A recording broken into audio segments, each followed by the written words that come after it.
Derrière la devanture de cette petite boutique elbevienne se cache un grand savoir-faire. Cette personne atypique va nous dévoiler son univers.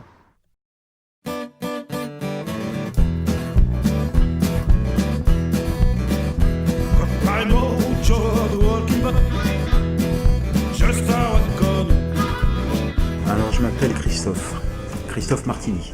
Je suis cordonnier depuis 30 ans.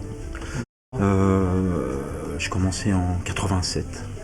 Alors mon métier principal c'est cordonnier, c'est-à-dire la réparation de chaussures, entre autres, puisqu'en fait le métier est plus vaste que ça, puisqu'en fait on peut changer des fermetures éclairs sur des bottes, des chaussures, etc.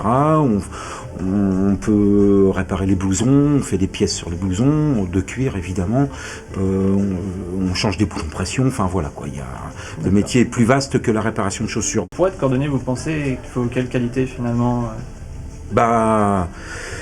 Faut être bricoleur, ça c'est un minimum dans le métier, puisqu'en fait chaque paire de chaussures à réparer, on va dire, peut-être pas chaque paire, mais il y a beaucoup de cas différents, donc ça demande un peu de dextérité au niveau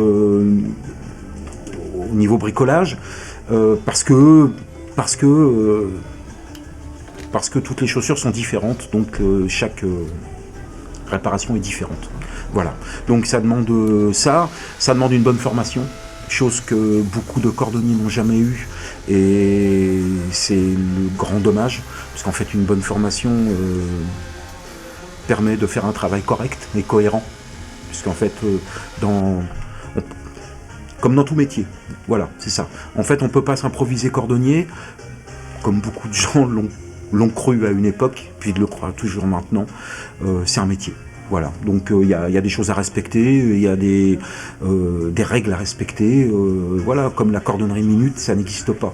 C'est quelque chose qui a été inventé par les gens dans les supermarchés pour faire de l'argent immédiat.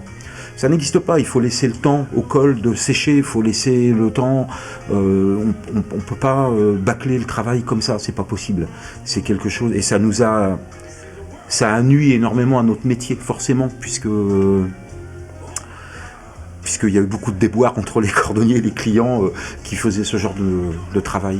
Donc ça a nui à notre métier, et puis voilà, on a eu du mal à se remettre de ça. Parlant de formation, vous, qu'est-ce que vous avez fait? Vous avez appris par vous-même, en étant directement dans le... Moi j'ai eu la chance quand j'avais 20 piges, de chercher du travail, enfin la chance de chercher du travail, c'est pas ça. Enfin, j'ai eu la chance de tomber sur un cordonnier qui cherchait quelqu'un, et qui a bien voulu me donner ma chance. Parce que j'étais pas issu de ce métier. Je suis ajusteur à la base. Parce qu'en fait, dans les écoles, on faisait de l'ajustage, enfin des choses comme ça.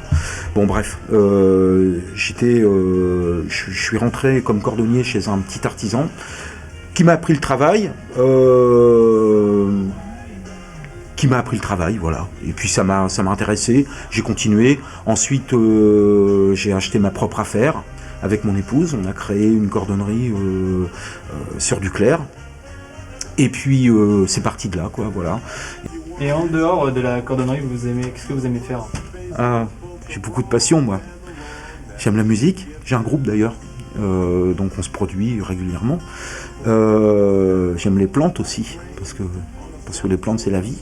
J'aime les gens, j'aime le contact. Je pense que la vie passe à travers les gens. C'est plus important que tout ce qu'on peut trouver pour ma part, hein, je dis bien, ça tient qu'à moi. C'est plus important que tout ce qu'on peut trouver sur les réseaux sociaux ou qu'on peut trouver à travers la télévision. Je pense que l'ouverture d'esprit passe à travers les gens. Oui, on voit que vous avez une guitare, donc quel est le nom de votre groupe? Vous êtes sur Redbub? Alors, je peux vous faire voir une affiche si vous voulez. Alors ça, c'est mon groupe. Alors, on s'appelle les Mojo Blues Band. Comme le nom l'indique, on joue principalement du blues, mais aussi du rock and roll, du rockabilly, etc. Voilà.